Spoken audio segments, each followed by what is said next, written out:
Hello and welcome to the Dragon Ball Journey podcast, where we take you from mountain to multiverse through the wonderful world of Dragon Ball. I am Casual Shadow Jeremy. I am Seiji Harpuia. I am Saya Heartbreak. And as the name suggests, we're taking you episode by episode through Dragon Ball, from the very first episode of Dragon Ball through the very end of Super, and maybe beyond if we decide to. Just as a little bit of a side note before we get started on the second episode of Dragon Ball, while this is not a sponsorship, it should be noted that both of us are watching the series through Funimation's streaming service on Funimation.com. Really great streaming service to go to. It's got the entirety of Dragon Ball, Dragon Ball Z, Dragon Ball GT, and Dragon Ball Super as it gets added on it. Again, not sponsored, although it would be nice if they did. Great, so let's get started, huh? Second episode, and this is where things get kind of interesting. Yes, it does, because this is actually the major reason why I wanted to do English and Japanese titles, and why I lobbied it so hard with my co-hosts here, because the English title of this is sensible enough, The Emperor's Quest. It makes sense for what the episode is. Right. The Japanese title, on the other hand, is, well, it translates to, "What the? No balls!" Well, just leave a guess to what balls they were talking about. Of all the things in the episode to pick up on for your title, a joke about physical...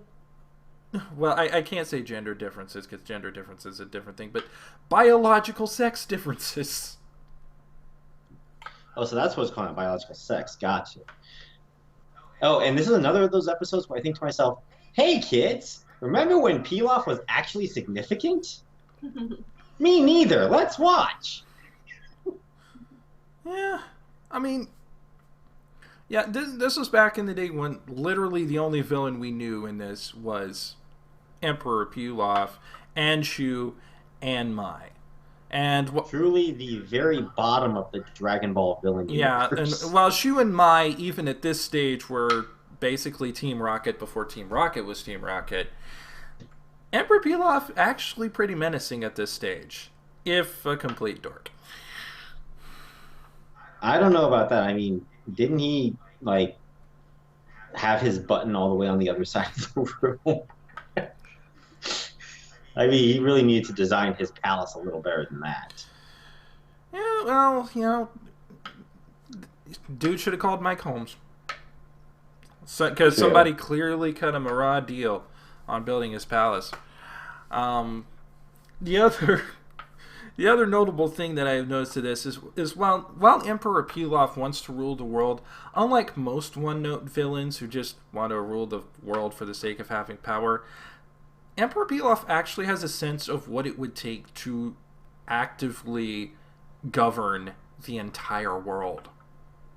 That being delegate most of your responsibilities to everybody else. All right, now... You know what would be worse, though, and more menacing than Pilaf himself? A wolf? Goku's appetite. Mm-hmm. Yeah, dude's stomach is not cast iron. It's kachin.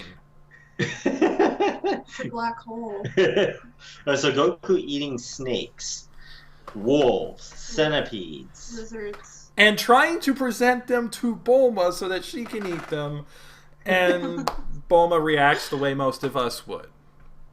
Right? I don't doubt that there are some parts in the world and some cuisines where wolf and centipede are in fact delicacies. Here in Midwestern United States is not one of those places. Right. Now, one thing that I am thinking about when I heard this episode was when Bulma did make a quote, and this is a quote that I think is very much foreshadowing way down the road. You know, Bulma saying that Goku can't possibly be from this planet, or saying he must be from another planet. And I'm wondering, did they really think of the Saiyan race at this point of Dragon Ball? By all accounts, if I remember correctly, no. That whole Saiyan alien thing literally did not come along until the transition into Z. At this point, it was just a throwaway line, but it is funnier in hindsight. It is. It definitely is. All right. Well, enough beating around the bush, so to speak. Time to go into the main reason why many of you would be watching this episode, right? That scene. Yes. Well, I'm sure there are some people out there that may have liked the scene before that, where it was Goku taking a bath.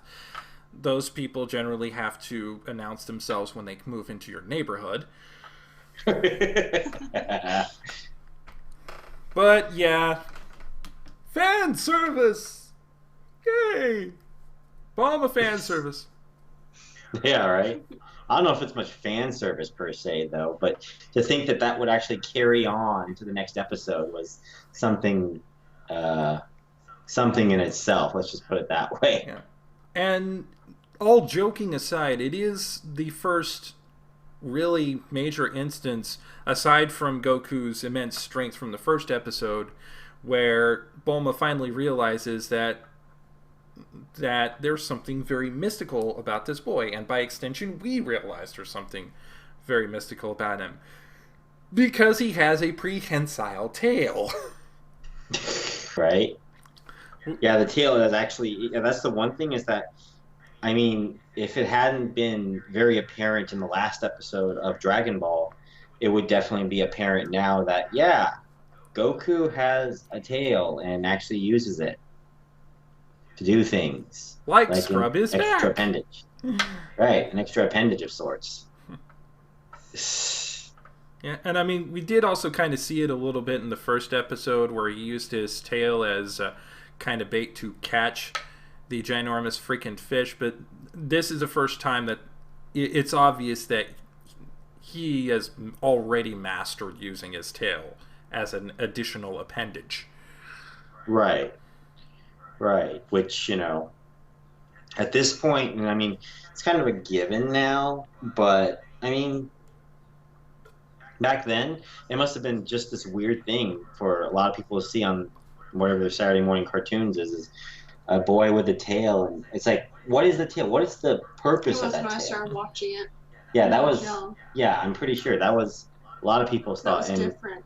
It wouldn't be until Z that they would actually figure out that, oh, you know, but that's way down the line, guys. Yeah.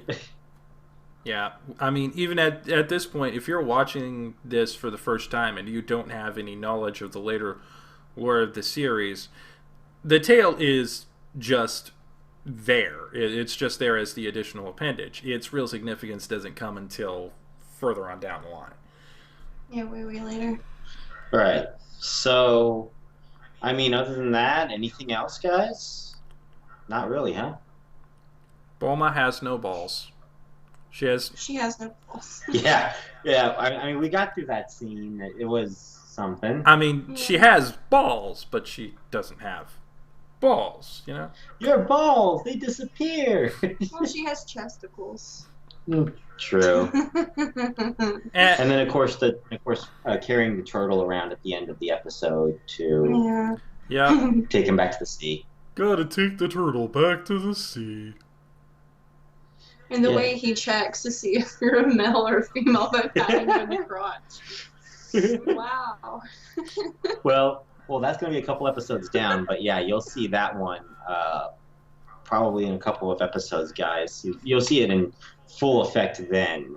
But right now, he's really doing is trying to check to see, like, yeah, this is the first time he actually did pat Bulma on the crotch. And was like, oh, didn't see anything. Yeah, this is his first girl he's ever met. So... Right? It's the first person other than his grandfather that he ever met. So... Yeah, that's one of two things he's mystified about. The other thing being that she doesn't have a tail. Yeah. Yeah. And keeps bothering her about it. Like, I'm so sorry you don't have a tail. And she just gets mad. Like, I don't want one. Right. Okay, so rating time. Yes, our rating system is out of 5 stars because we didn't put enough thought into it. Otherwise, we would have done 7. But that's fine. That's fine. We're gonna go 5 stars. I'm gonna go with for this one. I'm gonna say 3.5 stars. It definitely is better than the last episode. A lot of funniness and a lot of setup for future episodes to come. So I'm gonna say 3.5. Yeah, I'm gonna go with 4 stars in my case because this is absolutely required watching for everything that happened later on. Because this sets the stage for things involving Goku's tail, Goku's heritage. Even though it was not designed to be so initially, nevertheless it does. Right, it's definitely a see it one. How about you, Saya? I'm gonna have to agree with him on this one. So 4 stars? Yeah. All right, well. And by the way, no, we're not going to ever do a Dave Meltzer and break our scale by going 6 stars or higher. Mm-hmm. No, the reason why I did 5 stars instead of a 7-star system is because I feel like that 5 stars would definitely be, it brings out more, to people. Oh, this is 5 stars rather than being 7 stars, or 5 stars being, oh, it's okay, it's good, but okay. Doesn't make any sense, Well, some people could have also thought that we did 7 because of 7 balls. I know, but yeah. So. All right, everyone, that's the end of the second episode. All right. Well, thank you for watching. Thank you for joining us for this episode. Please do like, share, subscribe, all the wonderful things. Hit that notification bell so that you know when the next episode comes up. And join us next time when we get into episode 3 and the introduction of one of the other most iconic characters in the Dragon Ball series. So until next time, I'm Casual Shadow Jeremy. I'm Seiji Harpuia. I'm Saya Heartbreak. See you later, everyone. Keep it casual, Z-Fighters.